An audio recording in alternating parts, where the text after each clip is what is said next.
loves to capture orbs, and when they come up, they are crystal clear, and you can definitely tell when it's an orb versus an insect. Very easy to tell. So with this particular guy, I'm actually going to go with the Ghostbuster shirt. So there you go. It's got a little bit of weight to it, so don't be afraid of it.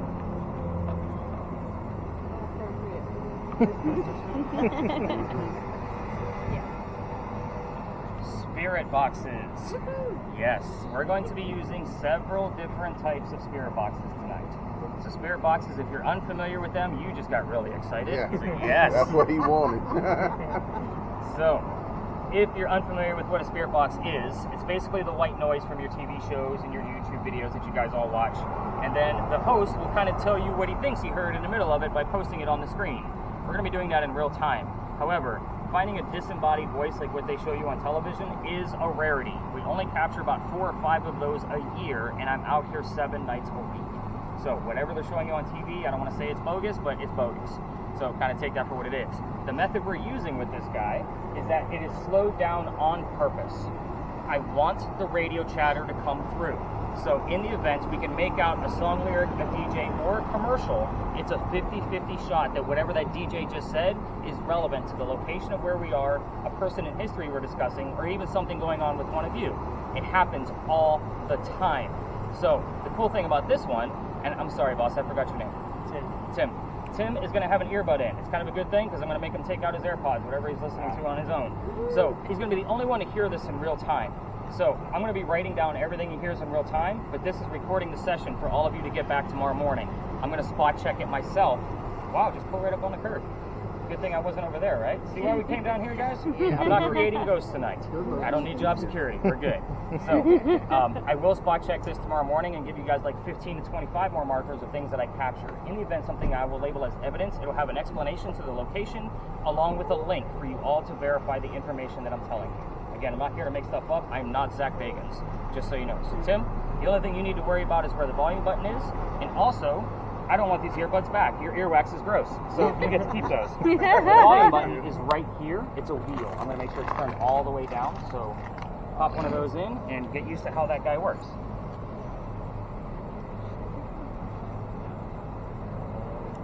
Nico, you're going to get the next one. However, this one's not going to record, so I'm going to be relying on you in real time of whatever you hear, so I can write it down to put it in the notes for everybody for tomorrow morning. Again, your earwax is also gross, so I don't want these back. So you get to pop one of those in your ear, and your volume button is the wheel at the top. So again, get a feel for that wheel and get used to the volume. Tim, as far as yours goes, you can mess with that volume all night long. It does not mess with the recording. It comes out even Steven. I don't know how it does it, but it's why we have it. So that's a beautiful thing.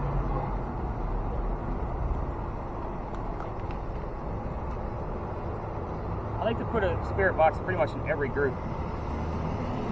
So, this spirit box. Hang on. It's for Robin. Yes. Good job. I'll get him down. You guys are going to be super impressed with that, if nothing else tonight. So, how quickly I get these names down. So, Robin, your device is going to sweep through both FM and AM radio stations simultaneously. Okay. So, it's going to attempt. Oh, dominant guy. Way to go in your Prius. Good job. Sorry, is that going to be on the recording? Yes, it will.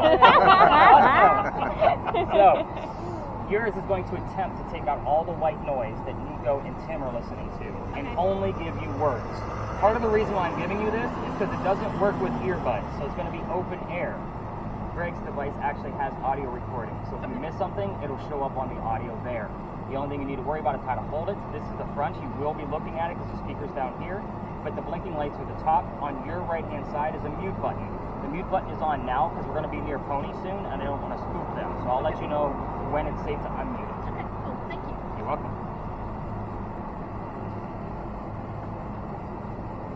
I have all kinds of spirit boxes. That's what we do here. So, this spirit box, we don't actually have to listen to this guy. It's going to give us the words right on the screen. This would replace an obelisk that you guys would normally see on your TV shows. So, what this guy is going to do is save all of those words and phrases to a list. Last night we had 91 terms and phrases pop up. Here's what I'm going to tell you. This is a phone app. 80% of this is going to be garbage. I'm just telling you right now. It's the other 5 to 20% that will actually be relevant the same way all of the other things we're hearing on spirit boxes will be. So I will always give you a link, but I'm also going to give you the full list, because sometimes things show up on this list that are relevant to you and you alone, and we don't know that about you and you didn't want to share. So you're still going to have the evidence that's all going to come back to you. So with that said, Allison, was it? Oh, another win. I don't want to see every word that pops up. Otherwise, we're going to be out here till 4 in the morning. I will come to you when I want to see the list, and we'll kind of go through it together. Okay. So that one there goes to you. You don't have to listen to anything. Let's get out the other noisy spirit box, because I want that one near the camera as well.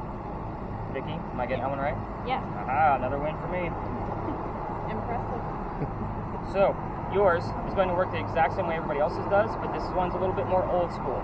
The earbuds for this, you can't really hear it. So I attached a ball speaker so that way you can actually hear it in real time. So obviously I'm going to turn it down and show you where the volume is. But again, same principle. Because it's open speaker, hopefully this shows up on his camera. So in the event, or for the audio. The volume for yours is on the ball speaker. It's a little button. You literally roll it up and you hold it there to get volume. It takes a few seconds and you roll it down when I'm talking to the whole group. Okay. So kind of get a feel for that guy. Last communication device is the new guy. Super impressive, right? It has noises. So, basically, in a nutshell, this is a digital Ouija board. It has letters going through the screen, and the cursor is moving. Anytime there's going to be an electromagnetic field spike, it'll stop on a letter and save the letters in series of 11 letters at a time. Again, this thing had just hit the market 2 months ago. I've been testing it. This will be our 3rd night testing it, so we're going to see how this is actually going to go. I'm actually going to hand this over to you because somebody was pointing. I think he was pointing at you like you needed to use this. So, again, I'll come to you when I want to see all the letters, and we'll kind of see what pops up out of this. I did not have any luck the first 2 nights using it, but it doesn't mean that it's not going to be effective.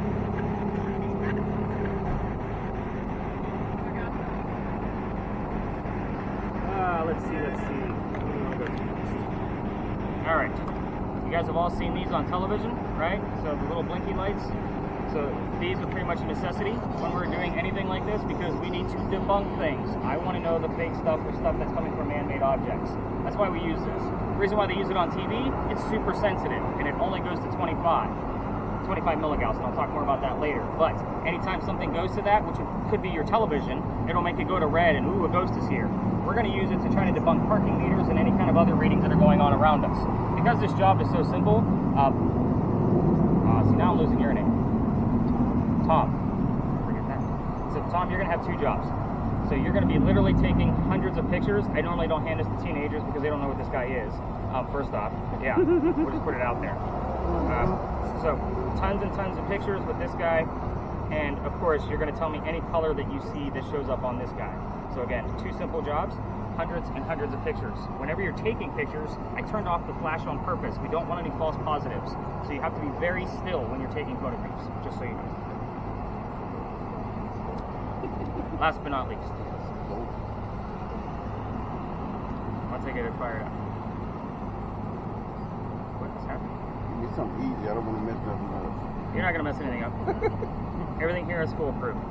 So, you are going to have a multifunctional tool. So, first thing it has is an electromagnetic field meter in it, just like Tom's. So, anything on your digital format, the big numbers above 2.5, I want to know what's going on, because that would be Tom's second green dot. So, kind of keep that in mind. 2.5 and higher.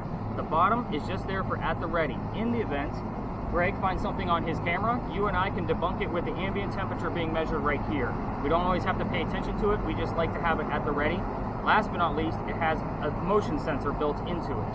So if something gets close to the antenna that I just pulled out, it's gonna go off. I'm not touching it right now. I'm touching it now.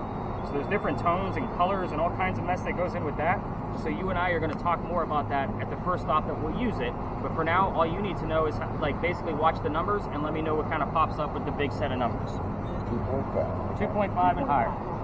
All right, everybody's geared up. Nico's in charge. Go have fun. Let me know what happens. He's like, I'm in. Let's do this. Thanks for making the bag lighter. That's a huge, big deal. All right, so there's a reason why we start here, of course. And you all have questions, don't you? I see you all staring at your hands like, what the hell did he just hand me? So, I'm My job is to write down all the things that are not going to be recorded. So that's kind of, and I'm going to be, of course, telling you all the history of these locations.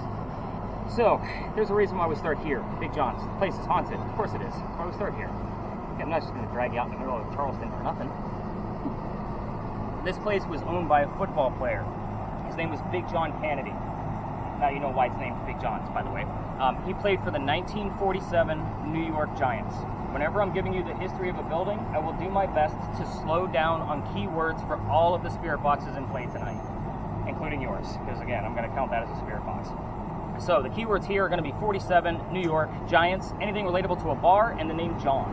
But here's why the place is haunted. John used to sit in the back of the bar and would tell the bartender if the cadets coming over from the Citadel, if they were old enough to drink or not. One night, 2 guys came in and they weren't old enough to drink, so he has the bartender throw them out. They leave pretty angry and they come back the next night and try to steal the cash register from the front of the bar.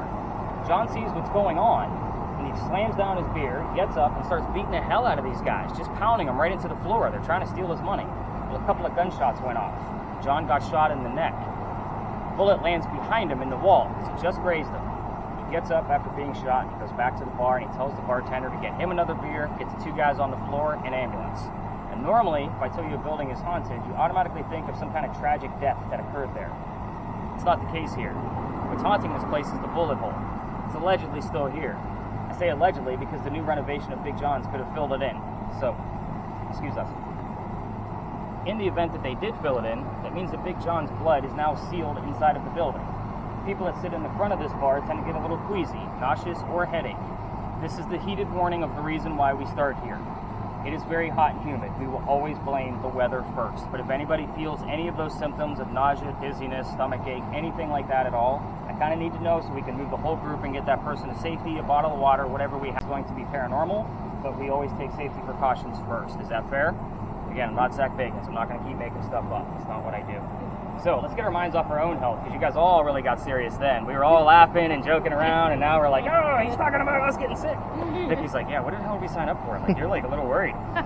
She's got this serious look, like I can't look him in the eye. I can't do it. So we had a big earthquake here in 1886. If you didn't know that from any other history tour in Charleston, you do now. So with that being said, I hate this street corner. I really need to find a new starting point. It's too noisy for me. This building is allegedly where the first death occurred from that earthquake.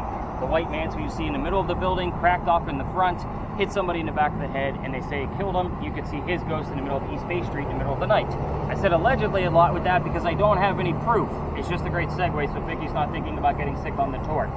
So, are all of you ready to go ghost hunting already? Yes. All right, we're going to talk more about your devices, so let's go up this way. Get some practice.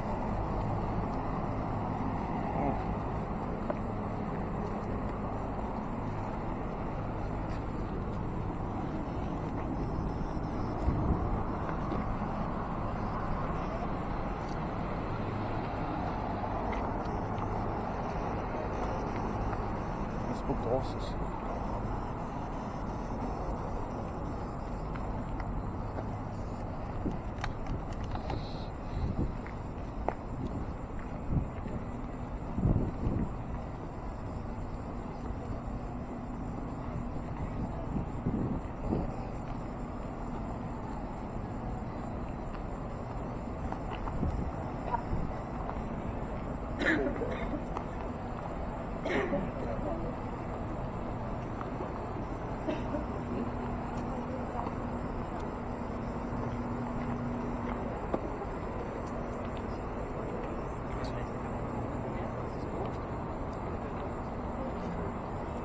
Everybody gather around. Let's go ahead and turn those spirit boxes down. We're near the ponies. They don't like white noise, which is part of the reason why most of them have earbuds. Alright, so first off, I guess, those of you with cameras, all 3 of you, we're going to be in spaces like this where there's going to be parked vehicles and people passing by. First off, people don't like their cars to be filmed, especially with yours, Greg, because if I was a car thief, that would be the thermal imaging camera would be my first tool, because I know how long the cars have been sitting there. But I'll do like an Andy's coming. You're going to point your camera straight to the ground. And of course, you're playing with a cell phone. That was nice and easy. And then, of course, Tom, you can stop taking pictures. So just kind of keep in mind, we're going to be in spaces where there will be parked cars. But where are we now? We're at the big red barn lot. We're not going to spend a lot of time here. It's just so we can talk more about your devices so you guys get kind of a hands-on experience and let you know what you've been assigned. This is where we keep some of the horses for your carriage rides. I'm sure you guessed that already, but the history here is really, really simple. It's a one-liner, so we can talk about your devices with that example. This is the same red barn that had horses that delivered milk and eggs to the residents of Charleston. Keywords here being delivery, milk, eggs, anything relatable to a stable, and obviously horses. So, with that said, let's talk about spirit boxes, because we got a lot of communication devices in play tonight. Now, with that said, think of a Ouija board, think of your TV shows. What's the first question everybody asks with a spirit board or spirit? Is anybody here? Exactly. If somebody says no to Vicky, sorry I keep picking on you, but you have a spirit box. If somebody says no to Vicky, that means somebody's here. So we are not going to be asking yes and no questions all night long. So kind of keep that in mind. I may assign questions at certain places. You can always go rogue. Just make sure they're not yes or no questions. You would honestly think that a yes or a no coming through on a spirit box in a disembodied voice is paranormal evidence. I don't count it that way. It's too easy. So we're going after details. What I normally tell my folks is when you're in a space like this and you've never had a communication device, ask questions you already know the answers to. Make it easy on yourself. If somebody's here, tell me what color the big red barn is. Obviously, we are looking and listening for the color red. Where did I give the word list to? Is that you, Allison, back there? So, again, I say looking because she has a word list. She doesn't have to listen. So with that being said, the word red might not be available to the song lyrics and DJs that are being used on every other spirit box device. But fire truck, blood, heart, those three things are specifically red. So again, that would make sense to me. What color is the big red barn? Blood. I'm good. However, most of the night, I'm going to require, we have 10, 11 devices out here tonight. Something else has to go on for me to be able to verify that it might be something paranormal. Another example. Let's say Allison's word list has the word art on it. I don't know what it says right now, but we're going to use art as an example. And then, of course, who else? So let's say Nico here's the number 40 on his spirit box. Art doesn't mean anything by itself, but put it together with 40. Art Faircloth was number 40 on Big John's team. Do you guys see how we're going to be putting clues together? This is almost like an escape room more than it is an actual ghost tour. So again, it's about putting all these clues together. So those clues could be an EMF reading, they could be something on a camera. Again, it's going to be a variation of things. So going back to cameras, let's talk about those. So Greg, you're going to try to do two things for us. You're going to try to keep one of us in view. We're going to be the warmest thing out here. It gives us an array of temperature. Much easier to find cold spots that way. The other thing you're going to try to do is keep the sky out of view if you can. The reason why is because that blue dot automatically goes to the sky looking for a surface. So there's no surface on the sky, so let's try to keep it out if it's possible. Nice and easy on yours. Why am I losing your name at this point? Anthony? Anthony. You guys are going to get me tonight. I think this is going to be my night. I'm going to screw up like 4 names. So Anthony, yours is going to be nice and easy. Nice slow movements. Obviously, I want you sticking together with Vicky, so that way in case something pops up on there that she misses, this way you can also listen to it too. Because being a cameraman isn't always the most glorious job. You want to hear what some of the other spirit boxes are going to do as well. So obviously stick together so that way the audio pieces can show up on those cameras. As far as pictures on yours, as many as you want, wherever you want, just don't take somebody's direct car and license plate. So again, nice slow, What about a blinking light like in the camera? Does that mean anything? Flickering light? Yeah, on the fence. Are you moving back and forth? No, it's just like one spot Interesting. on the camera. So to make sure we're going to keep that and not lose it, I'm going to stop your video. So that way I know at the It wasn't splits, moving or anything. It was just one spot. Just flickering. Yeah. Now we're back up. I must have just not been tapping it properly. There we go. All right. We definitely got something going on already. Do we have any colors on the EMF detectors or numbers? Nothing. You got nothing on yours? And any numbers on yours, Tom? Any like colors on your little device there? Nothing? Oh. That flashing light's gone. That was on the screen. And it's gone now? Yeah. Now that the camera is back up and recording, of course it is. Interesting. All right. I say we get away from the football players and ponies and go deep dive into some real history. What do you guys think? Yep. All right. We're going to head this way.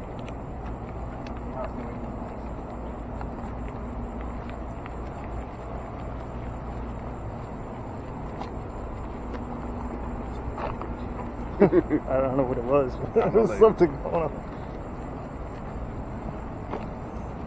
There's actually like 6 times.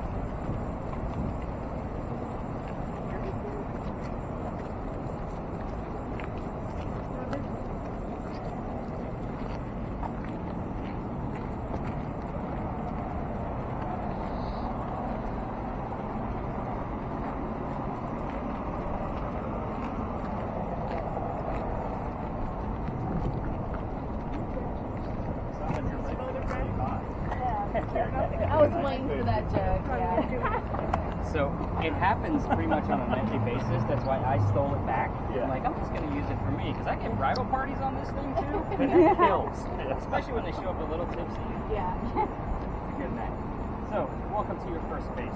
You made it to a parking lot. Congratulations. I told you guys I'm going to be taking you to weird spots. So, I love weekdays, by the way, because that means there's minimal cars in here. It gives us more room to actually work. But, spirit boxes, first and foremost, I am not going to be giving you questions here like what color is George Washington's white horse, like what we did over there with the big red barn. You're going to get your answers from your spirit boxes, and I'm going to withhold information purposely. So that way you guys all have a genuine experience. Is that fair? All right, so what is this place? This place used to be the Charles and Eliza Pinckney Mansion.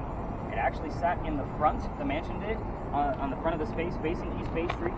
Eliza's garden was lined up with Five Church Restaurant over there and came all the way across, and we are standing in the servant and slave quarters for the home. So that's the layout of the land. So who the heck are these people? They had a son named Charles, they had a nephew named Charles. That's three Charleses, since the father was also named Charles. That's why we look for those secondary clues. Kind of like the Argent number 40 that I gave the example of. There's always a secondary clue somewhere if it's actual paranormal. So, the son and the nephew were signers of the Constitution for South Carolina. That's a big deal for us South Carolinians. However, I hate politics. So, we're going to move on to Eliza's story. It's way cooler anyway. What do you have going on over there? It says stop It says moving. stop moving. Just talking to you because you've been dancing the whole time. Interesting. I don't think, does it say it as a phrase? Like stop moving? Stop moving. I don't think I've ever seen that before. I've been using that app for 6 years. 6. And it still surprises me from time to time. Wow. All right, back to Eliza. Eliza married Charles at a young age according to today's standards, not the colonial times that she came from. If you're going to ask her how old she was when she got married, you will not hear answers like 12 and 14. You're going to get answers that would be relevant to today's standards of being young at marriage. So the reason I bring this up is because her husband, Charles, was over double her age. You may get either number. It happens. So she married Charles because her father was over in England, where they're from, where she's from, and he thought he was dying. He's trying to bring all of his kids home one last time. He wants to see them before he dies. Well, Eliza didn't think he was dying, and it's 1744, so she gets married.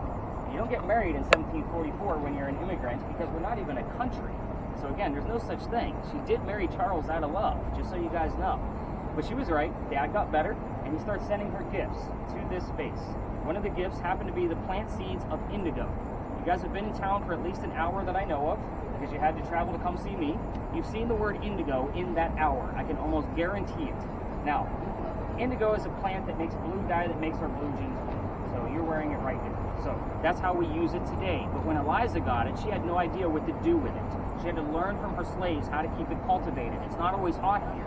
Once she figured it out, she moved it to another plantation by the Stono River, just south of here, and calls her father and says, rice plantations are going downhill. We're going to make a killing with this indigo. Of course, paraphrasing to her terms today. She didn't say killing it. So, right? So, at any rate, that's Eliza's business. Let's get into the weird stuff, because that's why you guys are here. That's the whole point of coming to a paranormal investigation, is it not? So, let's start with all my spirit boxes. I'm going to give you guys a series of questions, so that way you guys kind of have a focal point. If you want to ask anything else that I assigned to somebody else, by all means do so. If you want to ask a rogue question, just make sure it's something we can all prove. And we'll tell you we cannot prove anything about the servants and slaves from the home, because again, there's no records of them. So we're actually going to start with yours, Vicky. So yours particular spirit box, and I'm going to go around the room so everybody kind of gets their series of questions. Your spirit box, your questions, I want you to focus on what happened to the mansion, and if you get an answer, when did that happen?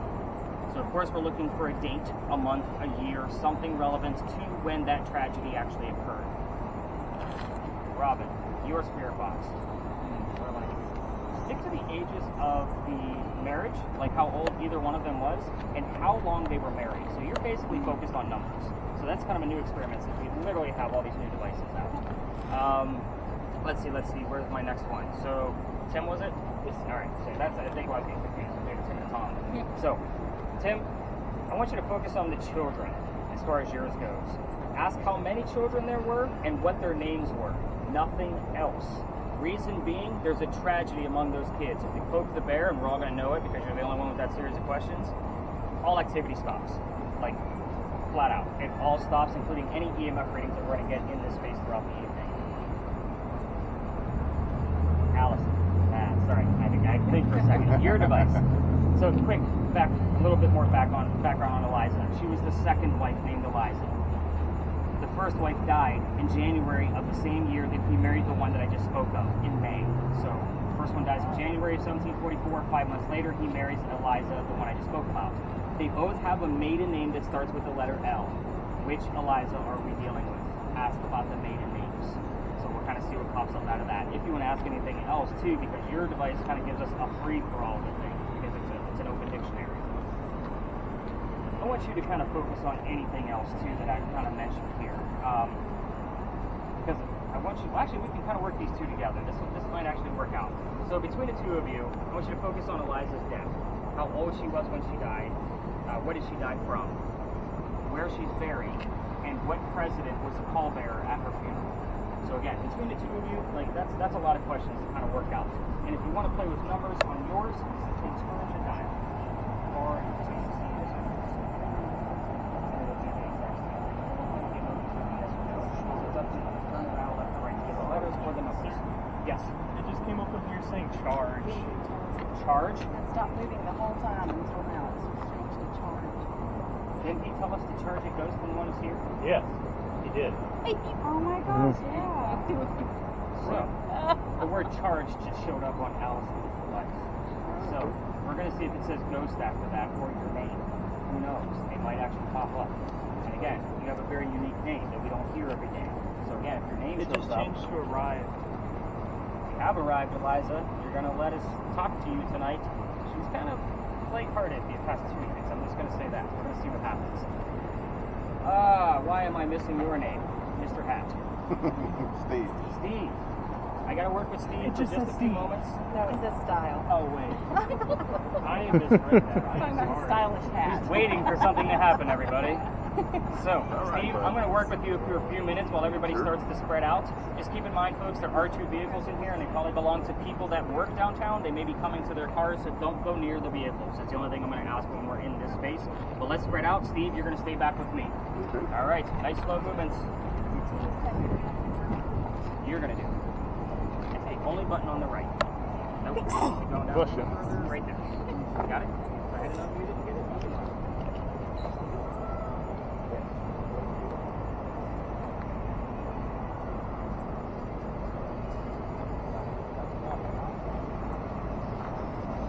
What happens to the mansion here?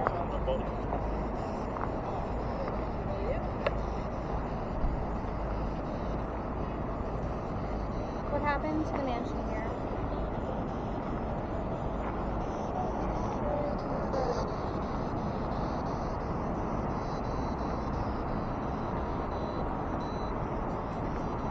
Can we take a picture of you? If anyone can hear me, can you tell me what happens to the mansion here?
near you because I think it might pick up. Ooh, what's that up there? It's like rooftop. Eliza, Carl, whoever's there, tell me what happens to this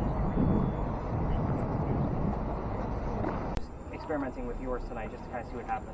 I would say that probably the most exciting thing that I heard tonight from you guys. Did you guys hear anything else? I didn't do another call. I heard the words Sully and Will. Will is good. So, I'll get into that in a second. But outside of the two questions that I gave you, we've heard the name Ed. Who is Ed in pirate lore? Anybody know? Teach. Right, Ed Teach. So, Blackbeard's men actually stayed at the pirate house, which is on the other side of the western side of the cemetery. So, when you're walking through Charleston and you're down Church Street, just look on the right. There, you can't miss it. It has a big anchor on the front of it. So, that's the only clue we have at this point. But again, hopefully something will pop up in my spot checks when I'm going tomorrow morning. Your will is going to be very prominent. The word hobble showed up once we were done talking about the pirates Anne Bonny and Mary Read. We're still near Philadelphia Alley. We're going to get bleed over. Remember, the doctor was shot in his kneecap. He would have hobbled. So again, that's not a term I normally see on there. You got something else, Tim? Yeah, it just came up on here not too long ago saying beware die. Yeah, I don't think that's going to happen to me. I'm out here every night. Nobody's trying to kill me. I do get some nasty, like, disembodied voices from time to time, believe it or not, especially out of the Pink Nation site. I get a Just Leave Me Alone that comes over 11 different radio stations, twice now. That one was fun. 11 on one night, 10 on the next. So, had to make my peace with them. Let's continue on with Anne. We won't talk about all the mean things that I hear. This is family friendly, correct? Yeah, I thought so.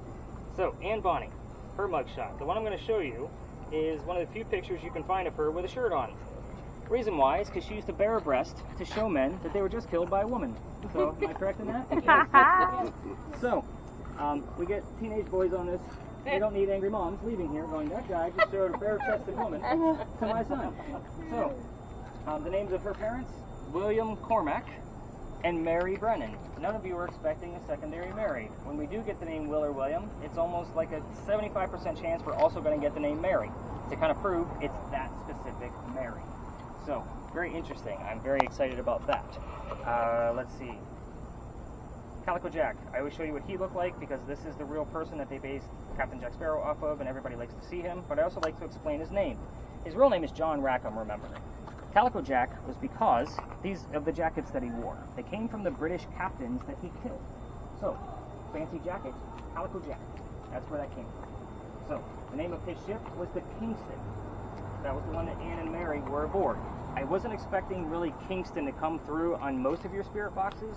Where's the SB11? So the one that Robin had, that one picks up disembodied voices pretty well, so I would expect it on that, and or the spelling on the new Envoy that Nico now has.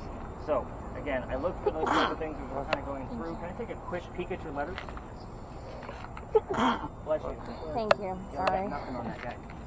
So again, those were the two questions, but again, I'm excited about Will, Hobble, and what was it? Oh, the Ed. So I'm definitely excited about Ed. We don't hear about him too often, but again, when he does come through, it's a Edward, a Teach, Black, and Beard show up like in different ways. So it's not always like a podcast coming through talking about Blackbeard. You hear Black on one and Beard on the other kind of mentality. So again, I'm excited. Like this is turning into slowly a lot of really great first clues for me to actually kind of try to see if something else matches it in the morning through my spot checks. Remember, I'm only going to go through it for 2 hours. You guys are going to have, I don't know how much data yet because I haven't stopped the regular audio, but you're going to have a good 9 to 10 hours because you video recorders were pretty on spot tonight. So good job on that. But I'm going to start collecting devices. You guys can ask me a million more questions, or you can just ask me for directions back to your car. I want to know where you got the cool Ghostbusters with the sunglasses t-shirt because I don't have that one. And that's my biggest question. I did. Amazon. All right, I'm just going to go around the horn. Remember to pull or turn the volume down before you pull.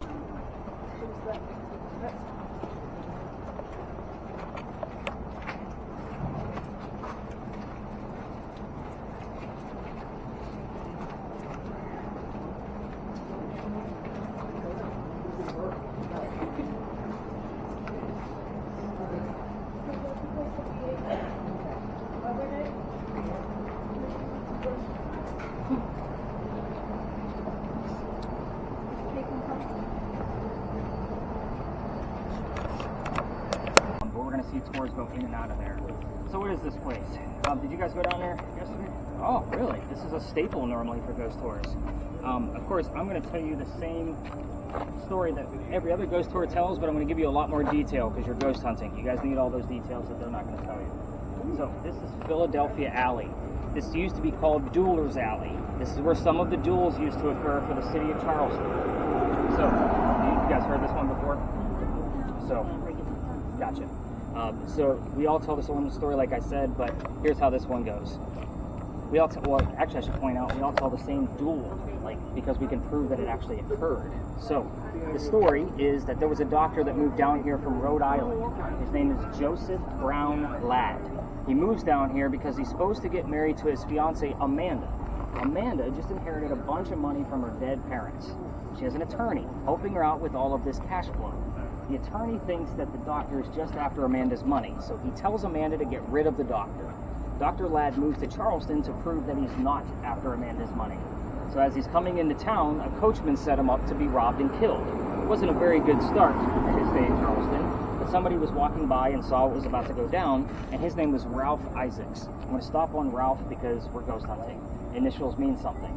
Ralph has the same initials as where the doctor came from, Rhode Island, Ralph Isaacs. RI shows up here all the time, and now that we have that new device, I'm hoping we're going to be able to capture those initials all the time now. But again, we need a secondary verifier, two different characters. Anyway, Ralph tells the doctor, you don't want to stay here. He's got a gunman inside. I know him. He's going to try to kill you. So if you stay with my friends at 59 Church Street, they'll rent you a room and you'll be safe and good to go. The doctor takes him up on the offer, and the two become friends. The longer the doctor's in Charleston, the more money he's making, which means Amanda's moving down soon because he's proving his point that he wasn't after her money. So basically, he becomes known as the Whistling Doctor. Every haunted city you're going to visit in the future has a cliched whistling ghost. I'm going to guarantee it right now. But there is actual proof of this one from my previous tours, and hopefully tonight from what you guys are going to capture. So let's move on. Him and Ralph go see plays together, but they can't sit next to each other because the doctor makes more money. He gets better seats. So on the way home, they're talking about Richard III, a Shakespearean play, and they're arguing over the new actress. The doctor thought she was fantastic, Ralph not so much. The argument gets really heated when Ralph starts insulting the doctor's fiancée, and obviously they go their separate ways. Ralph is from here. He goes to see his friends at the newspaper, and he puts an ad in the paper telling the whole city of Charleston what he thinks of the doctor. What do you have? Prison. Nobody went to prison in this story. So, with that said, the doctor sees the ad of basically Ralph calling him a disgrace to the city of Charleston and rebuttals with, let's go to Duelers Alley, we're going to settle this. So they come down, they take their 10 paces, they turn, the doctor points his gun in the air, and he shoots. He did not want to kill his friend. He just wanted to have the courage and bravery to show up to the fight, which is often what happened at a duel, just so everybody knows. Ralph has his one shot, and he puts it in the kneecap on the doctor. The doctor doesn't die either, but he drops to the ground. His friends pick him up, carry him back home to 59 Church Street, where he dies 10 days later, after refusing medical treatment. The guy's a doctor, so he probably tried to bleed out this bullet himself. So the campfire ghost story part of this that you guys probably already heard is that you can hear the whistles from the doctor as you're walking through the alley. The cool thing is that I used to take my people all the way through there, and it was all about the voice recorder, so that way you guys can actually listen to the whistles later on. If you're going to try this on your own, pull out your phones, use your voice recorders from there, and listen to it later to see if any whistles show up in the background. What I'm going to warn you about is that every local knows this story. So anybody walking up and down Cumberland or Queen Street from the other side is going to throw a whistle down the alley. They all do it. I do it every single night. And at that next corner, my garage is right over there. So I have to pass the alley every night. If my daughter's on the tour, we race to see who's going to throw the whistle first. So again, it's just everybody does it. Now, here's what I'm going to tell you how I got booted out of the place, because that's the fun part of the story. Greg's waiting for a good laugh. So, he's down there waiting for it. I can see him, anticipating. This alley didn't come all the way through. So, that means the bricks on the other side of the alley on the Queen Street side are older bricks. What does that mean for you? Those are sun-dried bricks from slave children having to turn those bricks. There is a full handprint and fingerprint swipes in those bricks at the end. I'm sure you guys picked up by now that I'm all about the rich history that we have. I would always point them out because it is part of history, not because I'm trying to get a reading. I treat that brick the same way I do a grave. A kid is not staring at a brick that he had to turn in the sun for hours on end in the afterlife. However, my group from November 26th of 2020, yes, I remember the very specific dates. You're going to realize why here in a moment. Wanted to huddle around that brick and try to get a reading from a spirit box, an EMF reading, a camera, whatever. But they're all huddled around one brick. It's outside a gentleman's dining room window of his beautiful mansion at the end of the alley. He was not very happy with a tour group passing by his house and basically soliciting. So at that point, wow. There's like 10 cops right over there, and they all missed it. Isn't that funny? And one's on a pony. He could definitely catch them. I think he could take them. But at any rate, I'm pretty sure that was a hybrid. Like, I heard the whistling of the car. Oh, there's the whistle, everybody.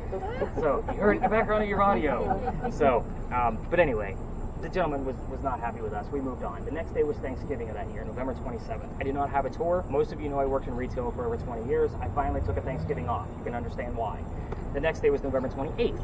I got a phone call asking me to reroute my tour or go down halfway like everybody else, because that's what we're actually allowed to do. It's not fair to you 10 to try to investigate such a small space with 20 to 60 others, like I mentioned earlier. So I decided I'm going to reroute and tell this pirate story that I don't even believe in. I told my group that night, like, we're going to wing it. I don't know much, but we're going to see what happens. So I kind of gave them the scenario. My tickets were much cheaper where I can wing it back then, just so you know. So I took, before we leave, somebody hears the name Ann on a spirit box. So I'm like, all right, maybe there is something going on, because I did not tell them we are going to be investigating Ann Bonny, the famous female pirate. When we get up there, mind you, I'm a vampire guy. I'm not a pirate person by any means. We get up there, I told what I did know, which was very little. Somebody else hears the number 300 come out of another spirit box. I don't know what that means until I go through the research the next day. We were there November 28th of 2020. Ann Bonny's trial for piracy was on November 28th of 1720. We were there on the exact 300-year anniversary of her pirate trial. We had other things that showed up that night, very small clues, but Ann and 300 were very dominant. So I keep taking you guys back up there in hopes that we're going to continue to capture more things. What I'm going to tell you is that it is a hit or miss location. We're either going to have absolutely nothing, no clues whatsoever, or it's going to be an overload. That's just the way that space works. Worst case scenario is you learn a shit ton about pirates, because I've had to read more books about pirates than I ever wanted to try to find factual data for pirate lore. Do you know how difficult that is? So everything I'm about to tell you at the next space is based off of at least a minimum of 2 resources. So again, I took tons of notes as I started researching this to make sure we had valid data to be able to work with. So we're going to head up to the Powder Magazine, and we are going to stay out of the way of all of the other tours. What letters came up? Because I heard something pop up. Just a bunch of mixed letters. Mixed letters. So what are the last 3? CXF. Or Yeah. GCX. No. It's based on a cursor, yeah. So she's right. So And GCX or the last. GCX, I got nothing. Anything on yours? Yeah, I got nothing on those. Has anybody heard anything? I know you guys were focused on me, so it's all right.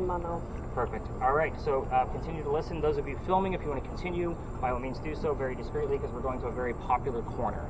So let's head up to the next spot and see what we can find. Vicky, go ahead and crank that thing up.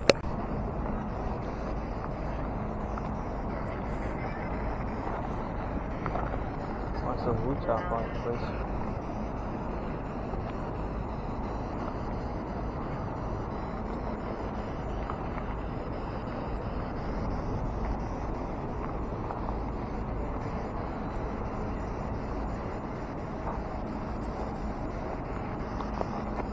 Eliza, Charles.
I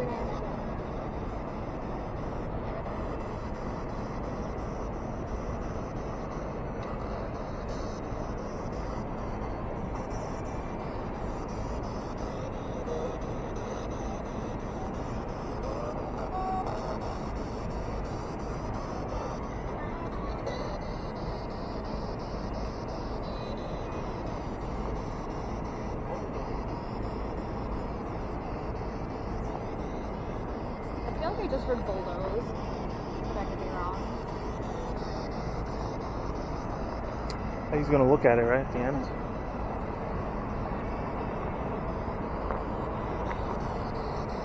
Anyone listening, can you tell me what happened to the mansion that used to be here?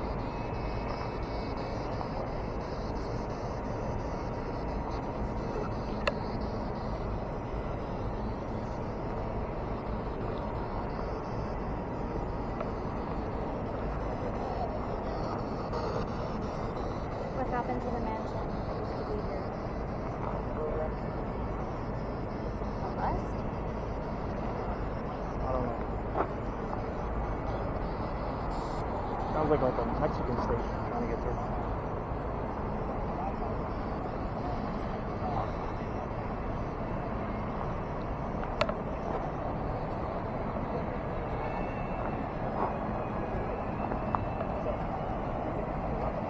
Alright, how did you guys get the spirit box stuff? I'm not sure a whole lot. I feel like I heard the word bulldoze.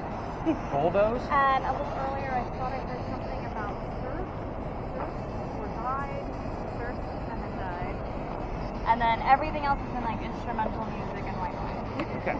So again, this is an older style of spirit box, and it is pretty difficult to listen to. Yeah. And I've tested it with earbuds; it just doesn't work. Like it's even harder to hear. That's why I attached this ball speaker to it. Yeah. But again, this is actually one of the last devices I pull out. Like if I have a group of 8, this one doesn't come out. Like that's just the way it goes. I have another set of lasers in there too, so if I have to go to 11, I work with lasers on your device. So those 2 devices are like the last 2 things I pull out because it's not always in the moment super great find. But because you guys were a pair tonight, just a couple, it worked out because I could put the noisemaker with the camera, and if we can all hear it later on.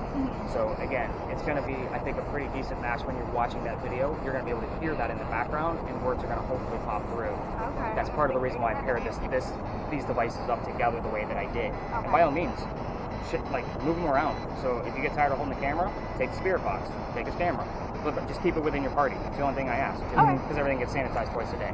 Okay. Yeah, Cool. I have the cleanest equipment ever. I was noticing but I don't know if it's from the light when I move it, but there's like a little speck.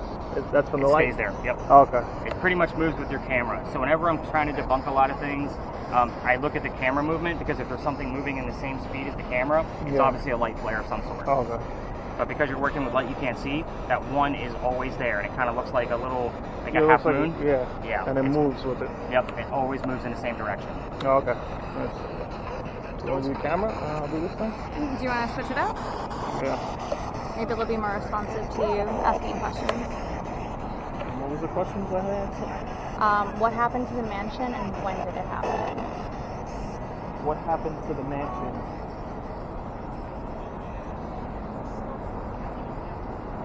When did it happen? Stay near me. We don't want to go too close to the cars. We don't want to go too close to the cars.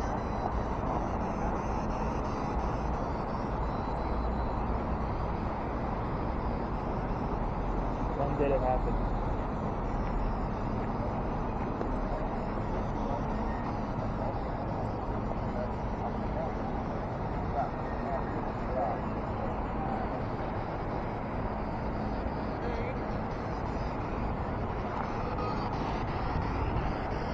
What happened to your mansion?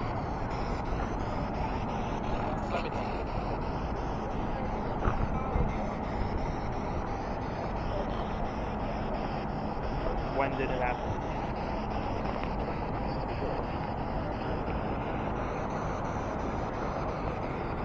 You're on the right track, though. I like the way you're thinking. All right.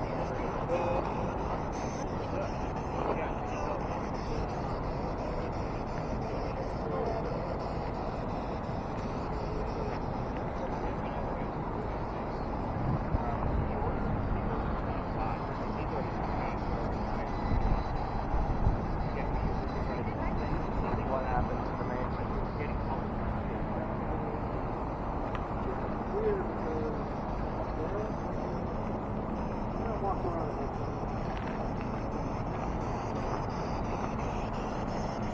to do a lap with me? When did it happen?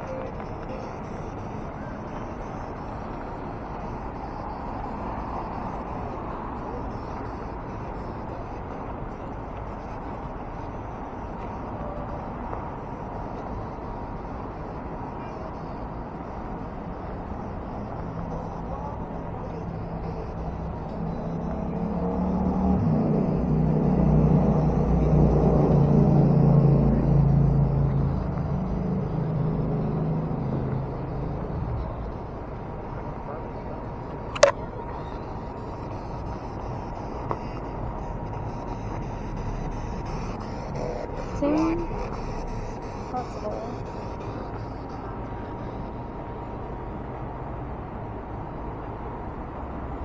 Come with me. Tony.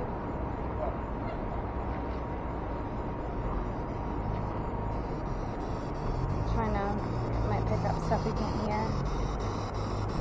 What happened to the mansion?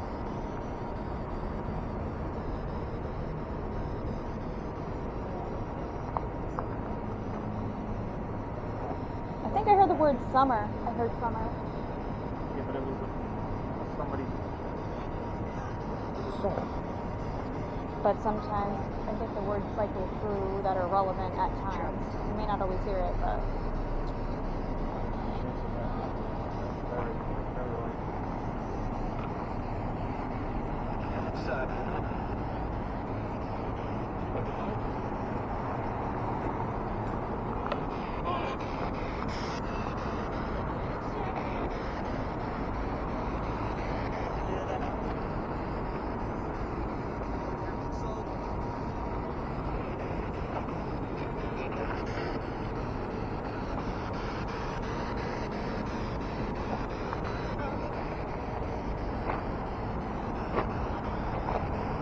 What happened to the mansion?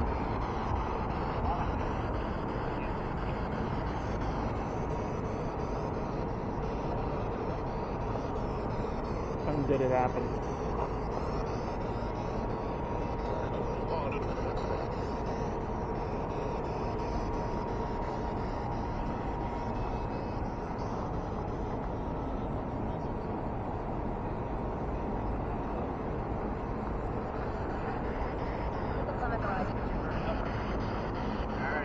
Oh, you got some good luck. What do you got now? Have you heard anything? I'm just doing one more quick round robin. we heard the word summer. That was kind of clear. Okay. What did that just say? Sounded like 44 to me. Yeah, Did actually. Yeah. I heard 44.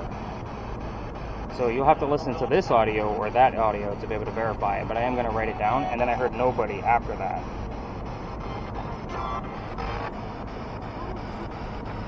Interesting.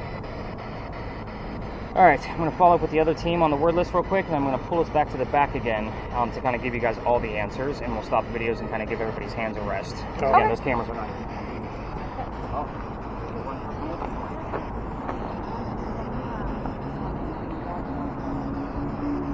What happened to the mansion?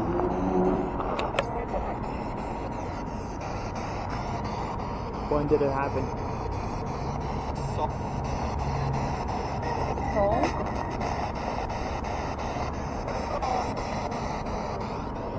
When did it happen?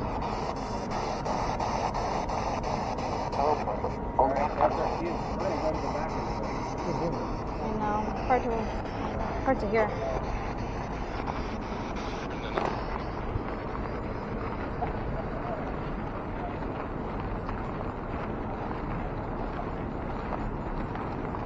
Look, Yeah.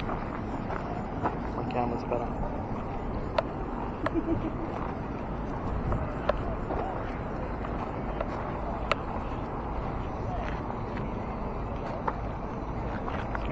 That station 5 times. No, it's not odd. For those of you with cameras, go ahead and hit the circle on the top.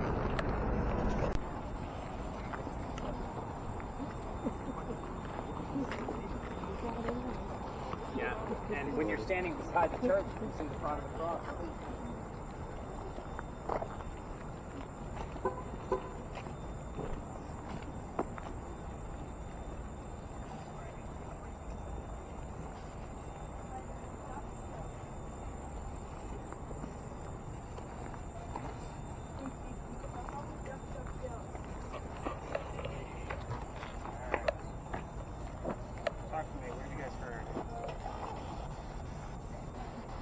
duck so far. We heard anything else? You know anything I else? heard 3 diamond, all you have wild about. Wow. Heard all night. Yeah. The word blind significant? No, but we're gonna write it down anyway. I knew that one. We'll see if something else pops up with it. Maybe it's a phrase or something. I heard 27. 27.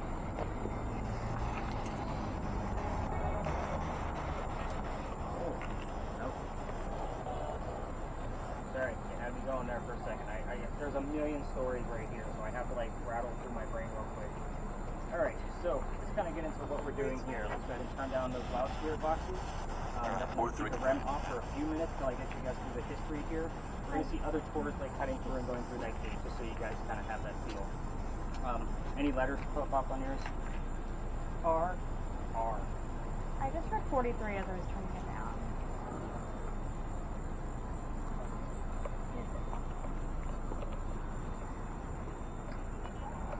See how you guys get better at this as the night goes on? I need to like put the Pinckney Mansion site at the end. That's a big hotspot. Alright, so we're at the Powder Magazine, just so you guys know. We're going to be discussing that little tiny building that's behind you. I know it's weird that you're not looking at it, but again, I like to stay out of the way of the other doors back here. And you guys all hear that crazy whistle? Yeah. It's coming from the garage, so again, take that for what it is. But the Powder Magazine, those are not crosses on that building, by the way. Those are earthquake bolts. So the gist behind earthquake bolts is that they are turnbuckles. So if we have another earthquake like what we did in 1886, you can turn the turnbuckles and it's supposed to straighten the building back up to save it from getting fully damaged. So it's a great idea, it just doesn't work. The only reason I bring this up is because those are the first set of earthquake bolts that we put in. That is the oldest government building in South Carolina. It was finished in 1713. So it's older than the bricks in Lodge Alley. Just kind of keep that in mind. The reason why we're here is this building is a familiar. It's kind of like using a toy to attract a child ghost. We don't have many buildings this old, but this building was being constructed at the same time that Anne Bonny actually came to Charleston to start her new life. So, we talked about the Charlestown walls earlier as well too, back at Lodge Alley, because we crossed that street. Well, that's the street right there. Where that garage is sitting is where the original Charlestown wall stood. It went up past the Powder Magazine about a block and started going south, to my left, forward for you guys, towards the battery, putting it right into the corners of the wall on purpose. If it gets attacked from pirate ships or Revolutionary warships from the water 3 blocks away, it's going to have a hard time making it this far. So if it does, the walls are 32 inches thick. They have a hard time going through those walls of the building. But we're going to pretend that it does and blows up the gunpowder. There is sand underneath that roof that goes up in the air with the explosion and is supposed to fall to put out the fire of the gunpowder. The sand is still there because sand doesn't disintegrate and it's not hot enough here and it's not compressed hard enough to be turned into glass. So the sand still exists from the early 1700s underneath those shingles. That's another great idea, by the way, but that doesn't work either. We had another Powder Magazine closer to the battery. It did get hit because it's closer to the water. The sand went up, but the building burned to the ground. So, with that said, bless you. Wasn't sure what that was. I'm like, are you okay? Yeah, no, just a little sneeze. So again, we're here because of the time frame. Let's get started in the middle of the story, but this building took 10 years to build, and our story begins right in the middle of its construction. Does that sound like our government small building, 10 years? No, not at all. I'll answer for you. It's okay. But anyway, 1708. Follow me, there's a lot of twists. Young lady moves here from Ireland. Her name is Anne Cormack. She comes here with her father and his mistress. The mistress is Anne's mother. Is everybody with me so far?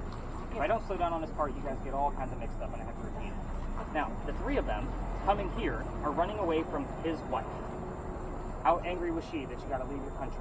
Just saying. You know, it's like, that's a pretty angry woman, especially in 1708. They land in Georgetown. That's just north of here between us and Myrtle Beach if you're unfamiliar. Dad buys a plantation. Mom died pretty quickly. That means he has to send young Anne down here to Charlestown to be able to sell anything from the plantation to keep things afloat. Back home in Ireland, Anne was kind of a badass. They say she actually killed one of her servants when she was only 10 or 12 years old with a knife to the belly. I tell you this so that way you have the mentality of this young lady as we kind of go through her story. Now we're going to fast forward. The building is 1713. By 1715, pirates are coming through town, and Anne is stoked. She wants to get her freedom, just like a man, so she's going to fall in love pretty quickly. Guy number 1. Yes, I'm going to keep tally. There's a hint. Guy number 1 turns out to be James Bonny. You can already see where this one's going because we've already mentioned her married name already. The dad doesn't approve. Why? He's a filthy pirate. They run away to Jamaica. They get married. Anne Cormack is now Anne Bonny. So when they get down there, This is not Captain Jack Sparrow that she was hoping for, by the way. This guy is a spy. He's a privateer for the British. So he's a coward in her eyes. This is not who she wants. So she falls in love again.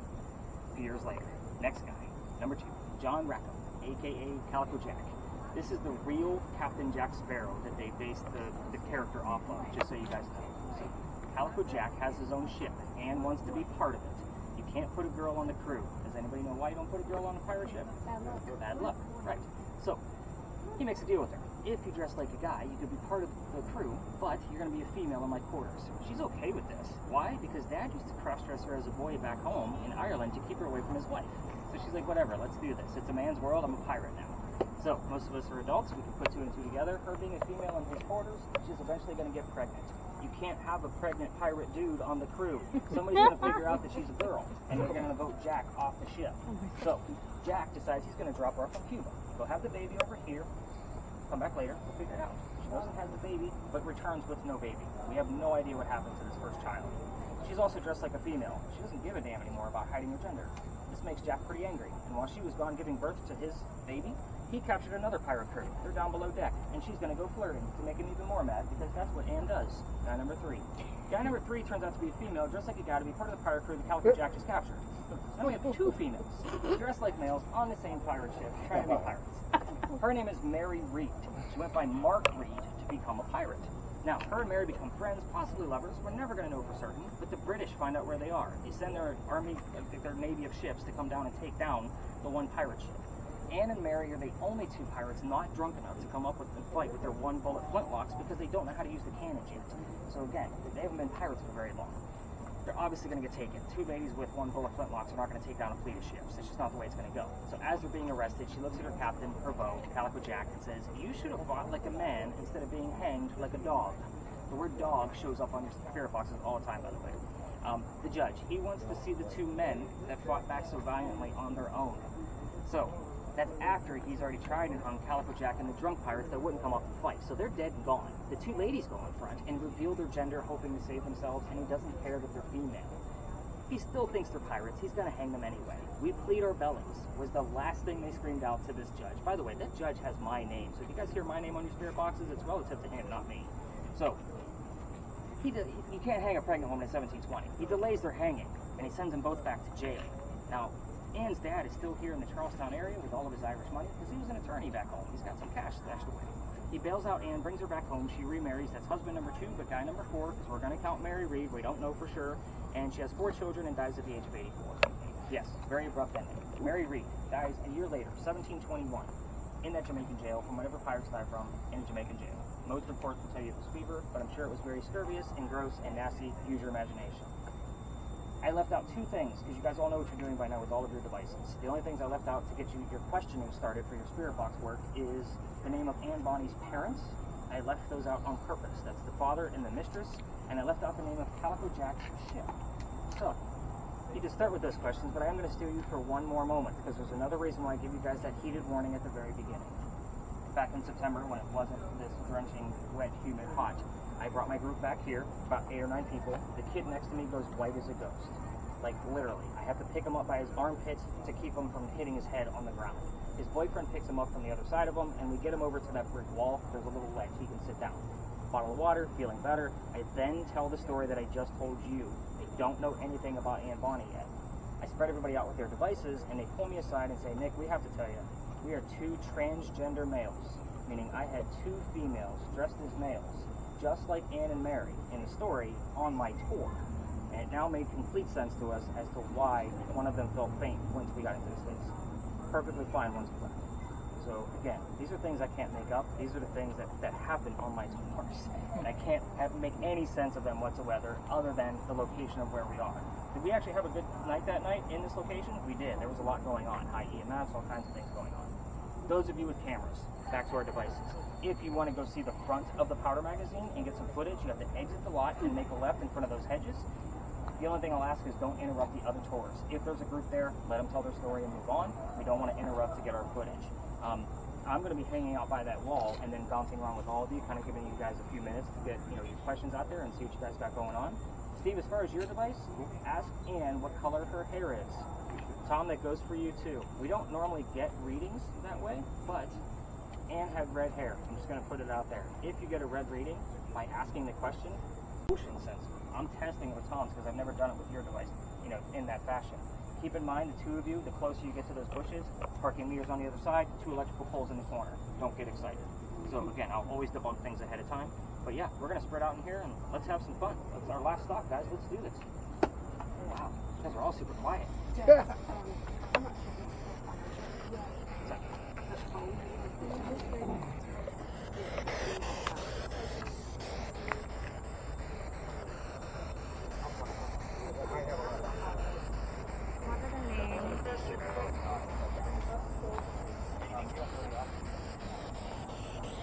What are the names of Anne Bonny's parents?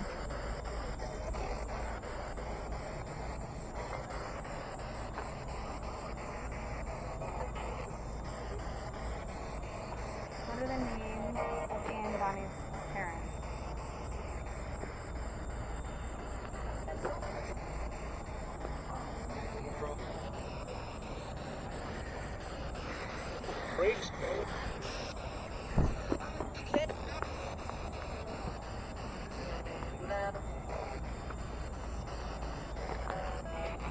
What is the name of Anne Bonny's father? What is the name of Anne Bonny's mother? You guys capturing anything? I love that you heard a ton on the way here. Yeah, nothing now. Okay. Keep it going. This is a hit or miss location. We'll see what happens. So the second night I was using that camera, because this is a new upgrade, we caught a giant orb coming right for me, and it stopped and went up. Like, Oh, really? Yeah, and it was right over by that wall. In the front? Oh, yeah. But right where that wall is that we can actually see. But if you're going to get some footage of the front, you can put your camera right in between the iron gate, like the rod irons that are hanging there. Just put it there, kind of slowly move back and forth. We'll see if any orbs will show up or anything. But again, that thing is great for orbs. I've caught some really magnificent stuff with it so far. The old upgrade, it was horrible. Like, it sucked. Really? Yeah. So I had it for like a year and a half. They just came up with this design.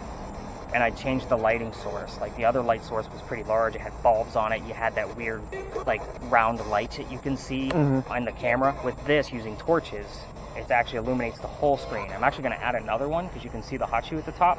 So they're going to be angled to make sure, like, it's an even set of light. And we're going to get rid of that little U shape that you and I talked about earlier. Okay, yeah, so yeah. that's what me and my wife are working on. That's what she went to school for, is photography Wow. and graphic design. So, Oh, that's awesome. so when we work these things out, like, that whole concoction, like, I just paid for the camera from the Ghost Maker. Everything else was our design. So the battery pack, the arm, the torch, you know, because this is supposed to be used by itself because it has 4 of these lights already built into it. Oh, okay. wow. So if you actually go ahead and stare at the screen for a sec, if we turn this off, it's actually not too bad by itself, but I wanted to add the 20 more just to make sure. Yeah. Yep. Problem with this thing is super hot. I don't know if you've touched it, but it like burns your fingers. That's how hot it I is. didn't touch it. Yeah, it's pretty warm. Thanks. Yep.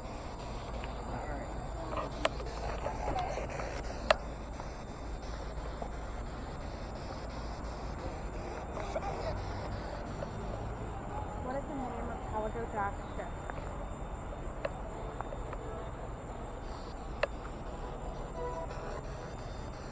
What is the name of Calico Jack's ship?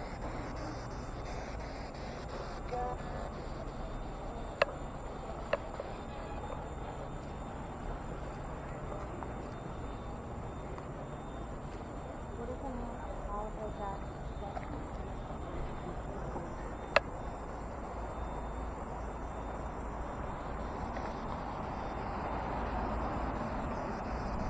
What are the names of Anne Bonny's parents?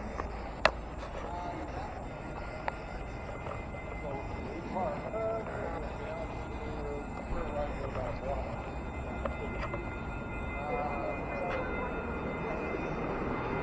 Bonny's parents?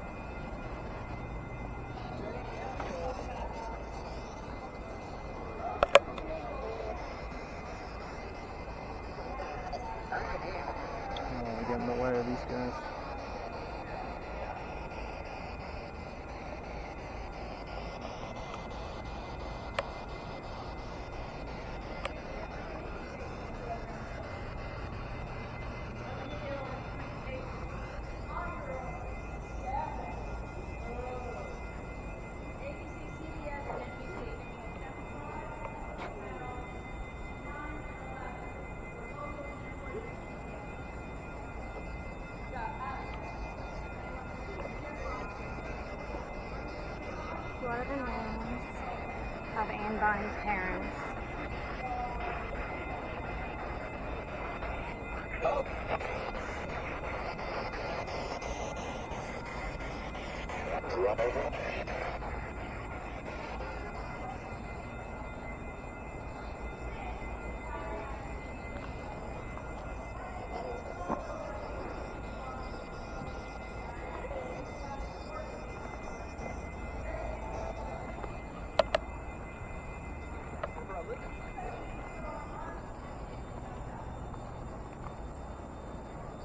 What is the name of Calico Jack?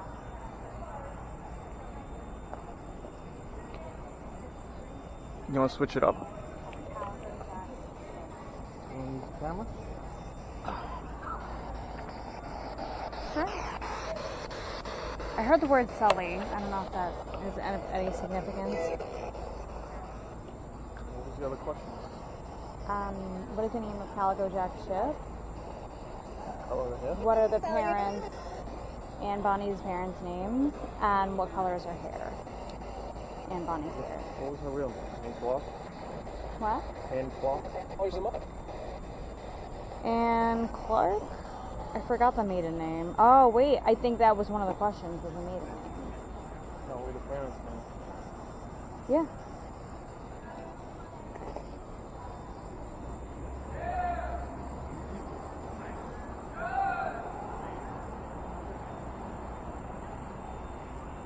What was the name of Calico Jack's ship?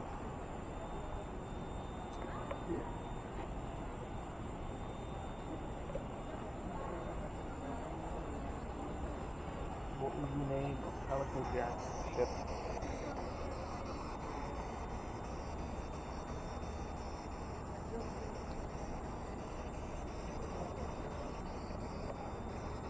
What was the name of Anne Bonny's parents?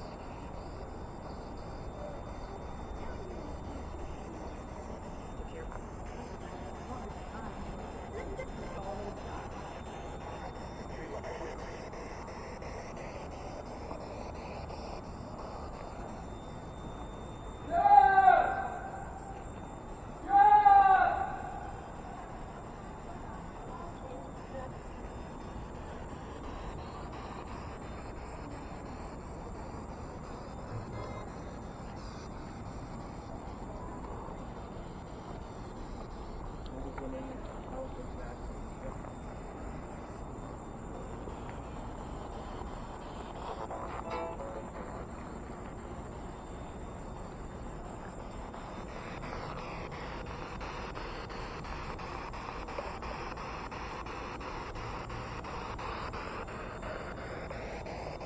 What was the name of Anne Bonny's parents? I want to go back out. Can you walk with me?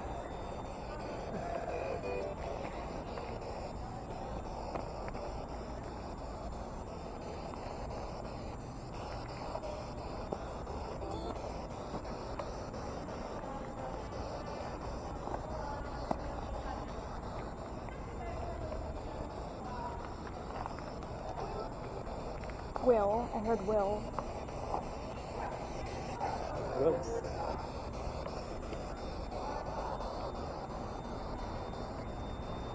Sound like Bon Jovi, but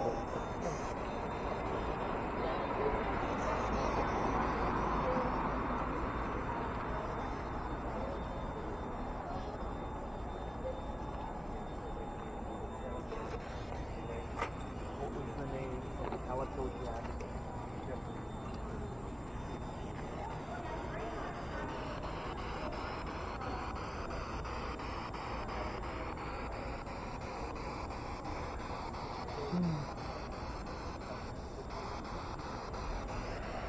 What was the color of Anne Bonny's hair? What was the color of Anne Bonny's hair? Spike. I heard white. But we know that's not correct.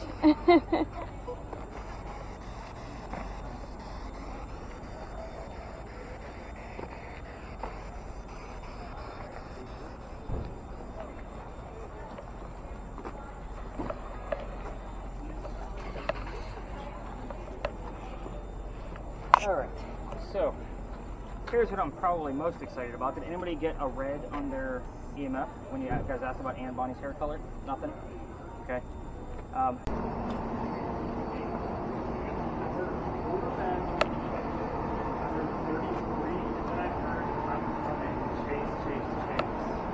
heard runaway 3 times. It was all the same song. Okay. I'd rather keep it.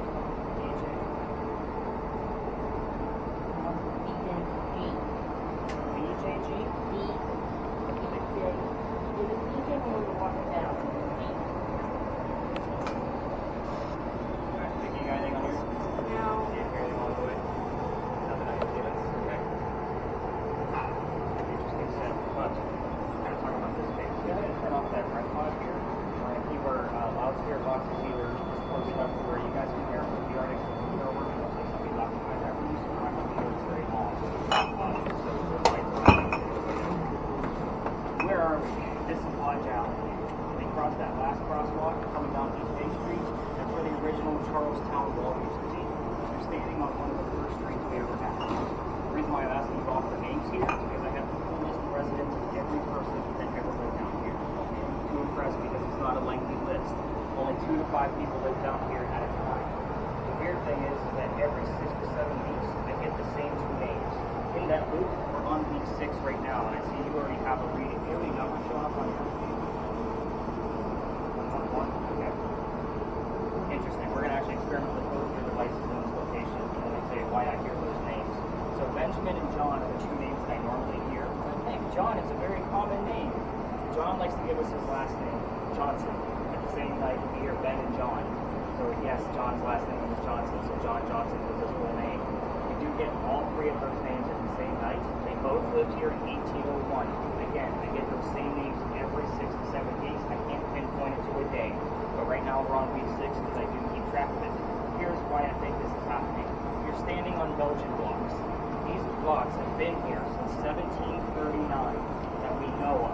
Again, that is a speculated from archaeologists in the city. That's a couple of 100 years that they've been here. The stone tape theory states that anything of an earthly ground like this that hangs on to the same location can hang on to the memories and consciousness of the things that actually occurred here, like names, events, certain things like that. So every 6 to 7 weeks, it's a loop. That's why we call it a residual concept. We don't ask questions here, we wait for things to happen. Every once in a while, we'll get a 3rd name that'll pop up. That name is Jane.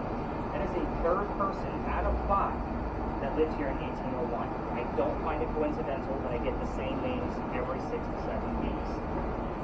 Now, granite blocks are not supposed to have any electrical charge to them whatsoever. I would expect maybe 1 green dot, like what you have right now, so like 2 lights showing, and up to a 1.1 on your device. I want both of you to pick a brick and put your device on a dry brick for me. You don't need the REM pod on, so I just want to go after the numbers and the colors. So you have about 15 milligauss going on yours. I'm going to set it right on the ground. There you go. Holy cow. So again, normally you get up to like a 1.1. The highest I've ever seen it go in this space is a 15 on that device, and we'll get up to a green or yellow on your device at times. Other nights it just doesn't do anything. So again, it just depends on the night. 8.1, 7.9. Very interesting that it actually showed up that way. Alright, go ahead and pick up your device. The 4 people looked at the hole. That's 20. Take that. You're getting closer to the building, which means you should be getting a higher reading. If you're going to get anything at all. Holy cow. That's almost maxed out. Wow, I'm impressed. Again, the highest we've ever seen it go is 15. I just gave you 20. So again, pretty impressive stuff. And you do give me an 8.1, which is the highest we've had. So that's still impressive. Because again, it's not supposed to do that. Even when you break these bricks apart, they're not supposed to release an electrical charge like quartz or a magnetite, like magnets. So again, that would release an electrical charge. These are brains. They're not supposed to do that at all. Before people lived here, the Freemasons had a Masonic lodge here, hence the name Lodge Alley. So we will get terms around the Freemasons. So we'll get the red symbols. We'll get Illuminati that shows up on the red spear boxes. The funny thing about that is the red spear boxes that they're listening to with their earbuds, they're listening to radio stations. Who the hell's talking about the Illuminati on the radio? So that's my question to you, and why do we only get it while we're in this space? We do get weird and uncanny things in this location. But I always like to kind of bring you inside the original Charlestown walls so that way we can get a better layout of the land as we kind of go through our last two stops. Now, I am impressed with the readings, but I don't want to stay here for too long because again, somebody's occupying that room. The next space we're going to is another alley. However, I can't take you all the way through like what we're doing now. Are you getting any of the letters? By the way? Lots of W's. Getting us a website, everybody. The next alley we're going to go to, I can't take you through because I've been kicked out. You guys have all the blinking lights and the noisemakers. It is considered residential at the end, so it's not fair for my 10 people to try to investigate around 20 to 60 other tours that are going through there. What was that letter? And what does it say underneath the U? Mag or temp? Mag. Okay. So I have that set up to any temperature differences. It'll give us a different letter as well. So again, it's a slight reading. That's why the second red dot is a little bit lighter because the setting is really low. Just kind of gauging things. Again, I'm testing this new device. So we haven't gotten anything out of it yet. So we'll kind of see how the rest of this night's going to go. As we exit the alley, those of you with cameras, I want you to stop the recording as we exit. We're going to be cutting through a neighborhood to get to where we're going. We don't record houses the same way we don't record cars. So kind of keep that in mind. I will position both cameras once we get up to the alley because we will tell that story outside of the alley and stir up a bunch of activity, hopefully to capture evidence from it through the remainder of our evening together. We'll get some bleed over at our last stop, hopefully. I'm still allowed to be a tourist though, right? Yeah, all night long. I'm looking for like the Johnson, the Benjamin. I'm looking for very specific things. Yeah. All right, so let's head through the rest of this alley and head to the next one. Get over to you down here.